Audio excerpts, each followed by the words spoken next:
అందరికీ నమస్కారం. సంకల్ప యాత్ర ఇది రాజకీయ యాత్ర కాదు, దైవ సంకల్పం. దేవుడుకు మొక్కుకున్న మొక్కు, దేవుడు నాకు ఇచ్చిన నా కోరికను తీర్చినందుకు ఆయన మొక్కును రుణం తీర్చుకోవటమే. దయచేసి ఇది రాజకీయ యాత్ర కాదు, ఏ రాజకీయ పార్టీలకు సంబంధం లేదు.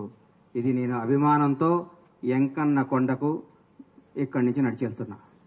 ముఖ్యంగా నాకు జన్మనిచ్చిన నా తల్లిదండ్రులకు, నాకు బతుకునిచ్చిన నా షాద్ నగర్ గడ్డకు, 4.5 దశాబ్దాల కిందట ఈ ఊర్లో అడుగుపెట్టాం.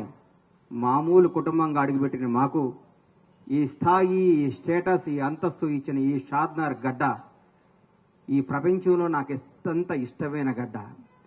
అలాగే నా జీవితానికి అర్థం చెప్పి నేనున్నాను అని నన్ను ముందుకు నడిపించిన నా దైవ సమానులు పవన్ కళ్యాణ్ గారికి ఈ సందర్భంగా ఇంకొకసారి హృదయపూర్వక కృతజ్ఞతలు తెలియజేసుకుంటూ నా అడుగు ముందుకేస్తున్నాను. ఇది విచిత్రమో దైవ నిర్ణయమో నాకు తెలియదు.